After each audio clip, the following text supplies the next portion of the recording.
Assalamualaikum warahmatullahi wabarakatuh. Alhamdulillahirabbil alamin. Hari ini kita kembali lagi ketemu dalam podcast Jadiha Provinsi Banten.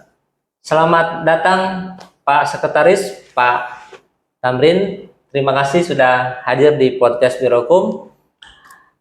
Kali ini sahabat podcast, kita akan berbincang-bincang dengan narasumber yang saya akan perkenalkan. Beliau adalah salah satu punggawa Pemprov Banten yang sudah melanglang buana ya Pak Tamrin ya. Ya.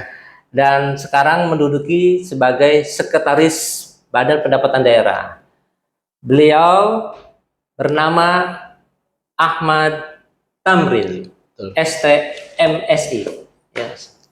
Ya. Gimana kabarnya Pak Tamrin? Alhamdulillah sehat. Alhamdulillah. Pak Kabak. Di kesempatan ini kita sudah mendengar di berbagai media ada kebijakan baru yang sedang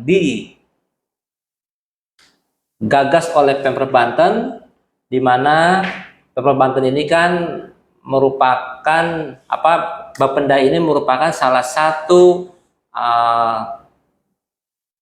badan yang bertugas untuk melakukan pengelolaan pendapatan daerah. Ya. Dan cukup besar nih targetnya di 2026 ini dalam Perda kita itu sampai dengan 7,48 triliun. 7,4. Tentu dalam kesempatan ini juga ya, karena ada kebijakan baru yang dulu kita 2005 pernah punya kebijakan namanya pemutihan. Kebijakannya dengan keputusan gubernur, baik itu yang 170 maupun yang 286. Sekarang ada kebijakan namanya pembayaran PKB tanpa KTP pihak pertama. Bisa disampaikan nggak kepada sahabat podcast apa sih yang melatar belakangi Pemprov Banten mengambil kebijakan ini?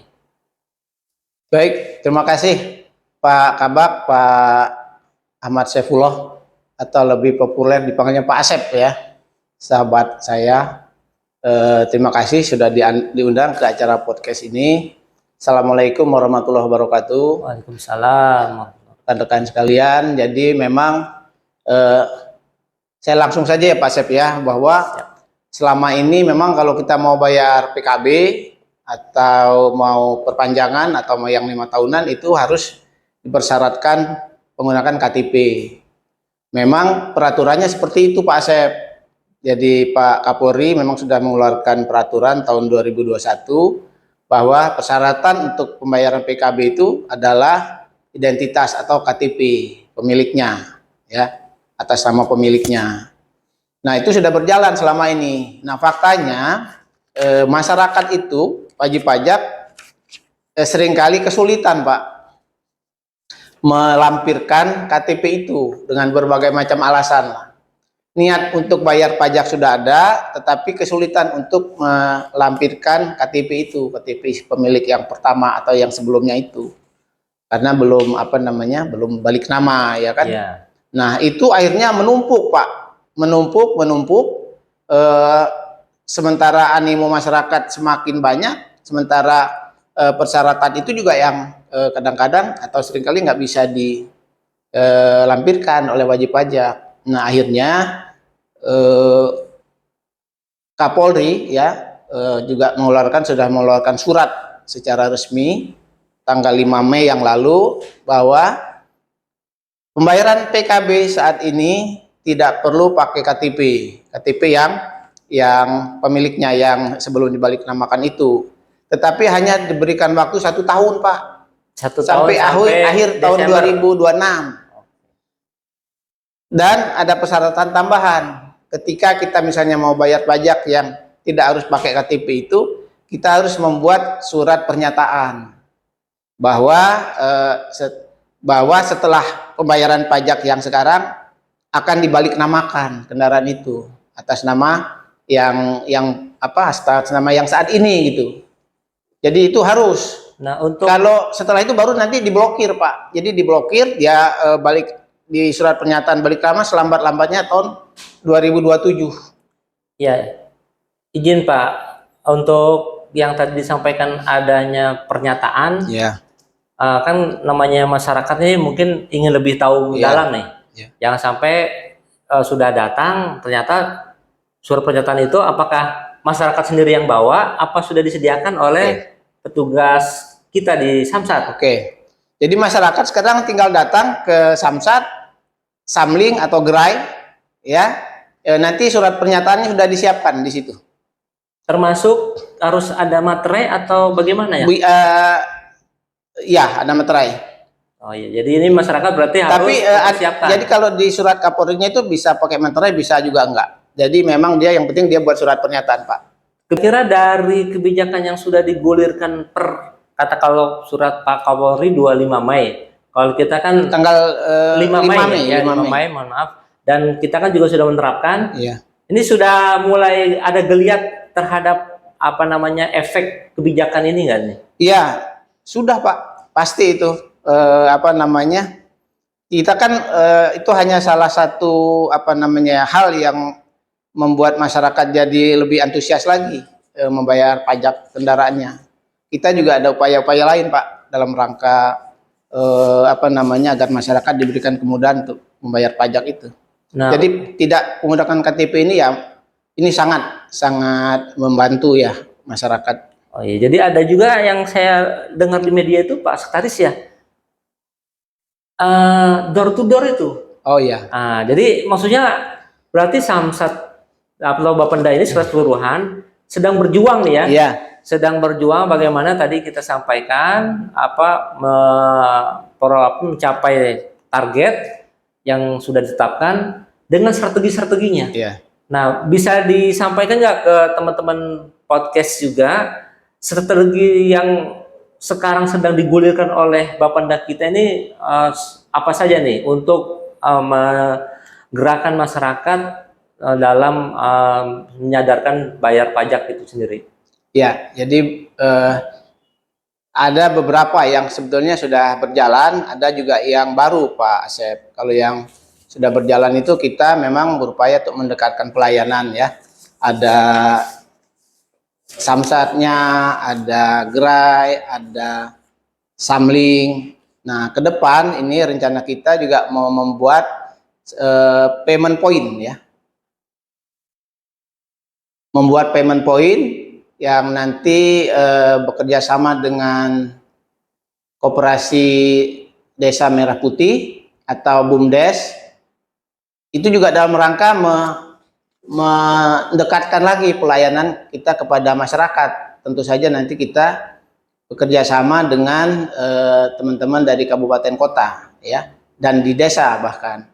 Itu yang pertama. Yang kedua, kami juga saat ini sedang gencar-gencarnya melakukan pendataan, penelusuran dan pemungutan kepada wajib pajak dengan cara jemput bola, Pak. Jemput bola ya, Iya, datang ke rumah ya. Kita sementara yang kita prioritaskan adalah mendatangi kantong-kantong parkir terlebih dahulu.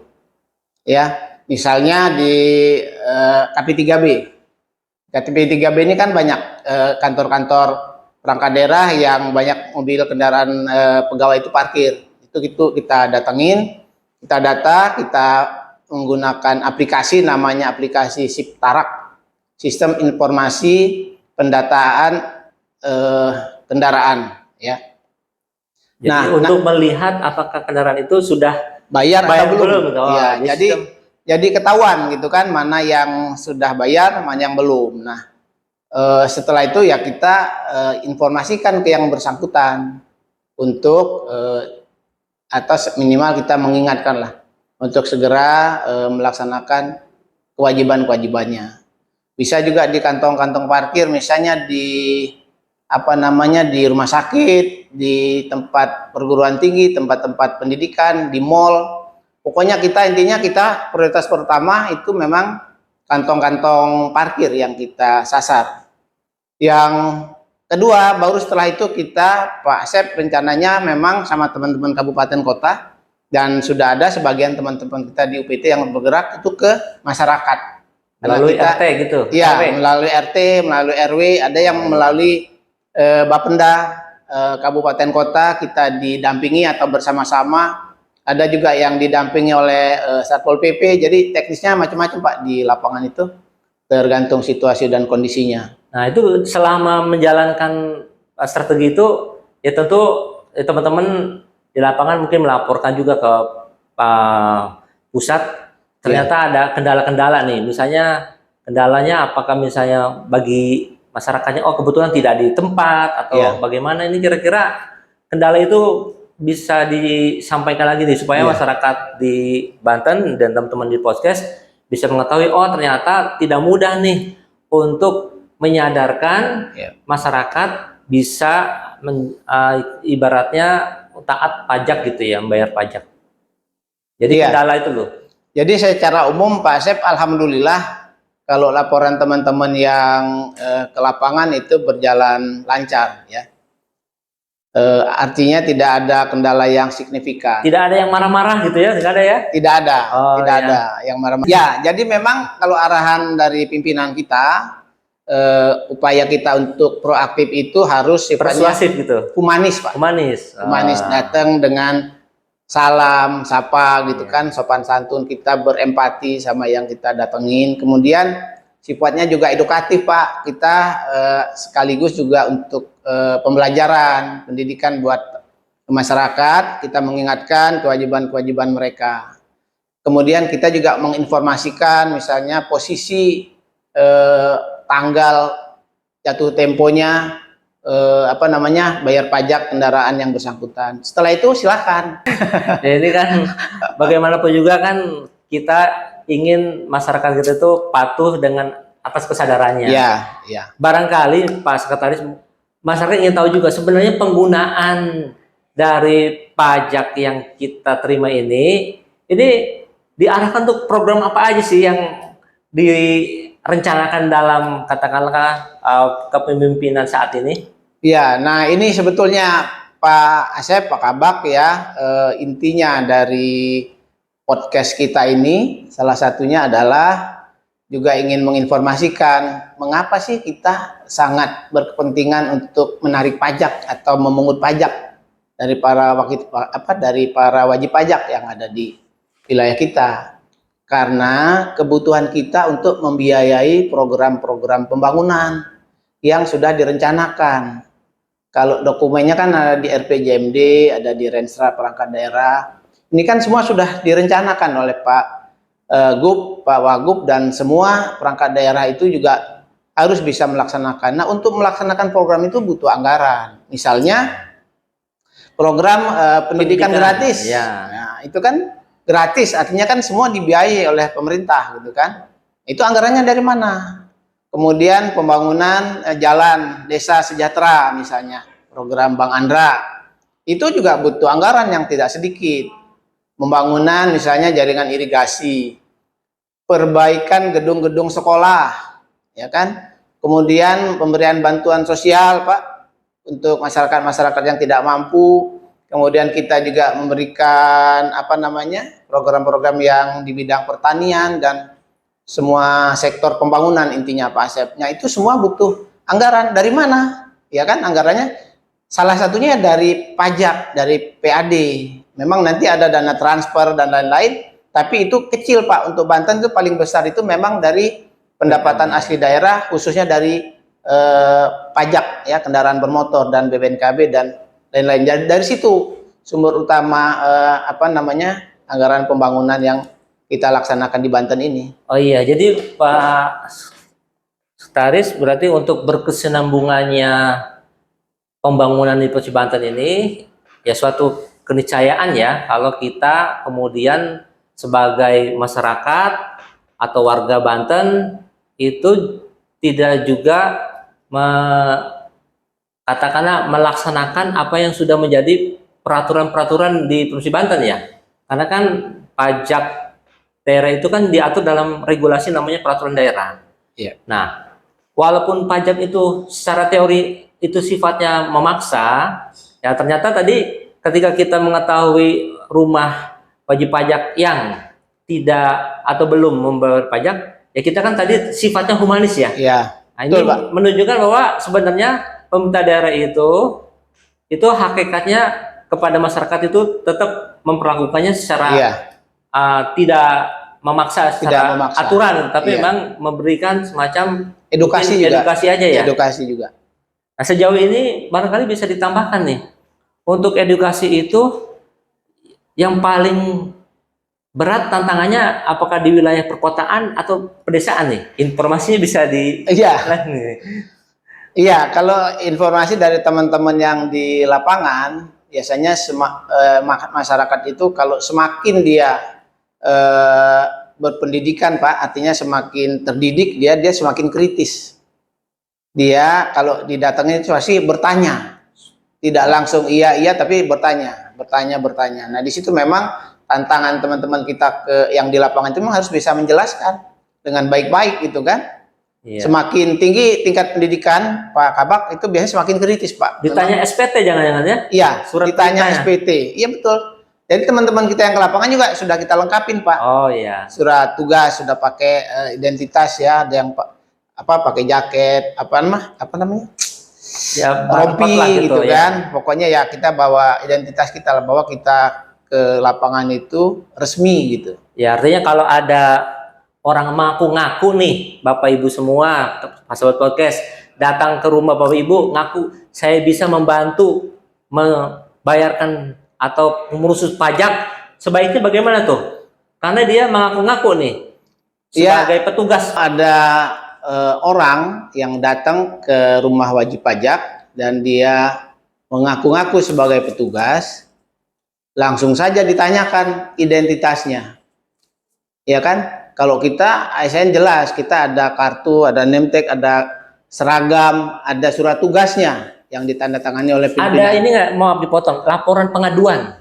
Misalnya masyarakat bisa langsung lapor mengadu gitu, nomor WhatsApp atau apa gitu. Ada. Oh ada juga ya? Kan kalau Bapenda ada Instagramnya, ada medsosnya, Pemprov juga ada span lapor, itu bisa dipakai untuk saluran pengaduan. Itu kan sudah berjalan selama ini. Atau sampaikan saja langsung, datengin kantor-kantor Samsat, Gerai, laporkan. Kalau memang harus seperti itu. Jadi jangan langsung percaya kalau ada yang ngaku-ngaku tanpa bisa membuktikan dengan identitas yang jelas. Iya, apalagi kan sekarang masyarakat semakin cerdas dan semakin pintar untuk membuat dokumen ya. Baik itu dokumentasi yang ibaratnya video ataupun foto gitu. Jadi mungkin seperti itu menjadi bahan pelengkap ya kalau ada laporan ya. Jadi bisa ketahuan nih siapa oknum yang mencoba-coba untuk menjadi perantara sebenarnya ya. Jadi tidak ada perantara dalam door to door ya. Semuanya jadi tugas. Kalau yang ke wajib pajak ke masyarakat, tadi saya sampaikan kita didampingi oleh Bapenda Kabupaten Kota. Sebagian daerah itu bersama-sama dengan RT RW-nya, Pak. Pendataan itu. Jadi kan pasti dikenal kalau sama RT RW-nya. Ada juga teman-teman yang berinisiatif sama Satpol PP. Ada juga seperti itu. Jadi tergantung kondisi di daerahnya, Pak. Kalau memang harus seperti apa, biasanya teman-teman di UPT itu juga sudah tahu mereka harus seperti apa begitu. Itu tadi, jadi masyarakat semakin pendidikannya tinggi pasti semakin kritis. Masyarakat teman-teman kita juga udah siap tuh. Wah, kita harus pasti siap ditanya ini, ditanya itu. Jadi nggak ada masyarakat yang, ada petugas langsung ngumpet gitu, nggak ada ya? Apa ini? Gara-gara ada petugas langsung? Belum ada laporan, Pak. Belum ada laporan. Biasanya memang ada saja yang bertanya-tanya, ya kan, ragu-ragu gitu kan. Lihat petugas kirain mau nagih, mau apa, padahal enggak. Hakikatnya kita itu datang secara humanis, persuasif, dan sifatnya juga edukatif. Kita menginformasikan, mengajak, dan mengingatkan. Keputusannya silakan. Si wajib pajak itulah yang memang akhirnya memutuskan. Kadang kita nggak bisa maksa juga. Kalau kita paksa bayar, misalnya belum ada uangnya gitu kan, nggak bisa juga. Silakan, Pak, Bu, ini kondisinya udah telat misalnya berapa bulan atau berapa minggu gitu. Iya, mungkin ditambahkan informasi sudah tidak ada lagi program pemutihan tadi ya.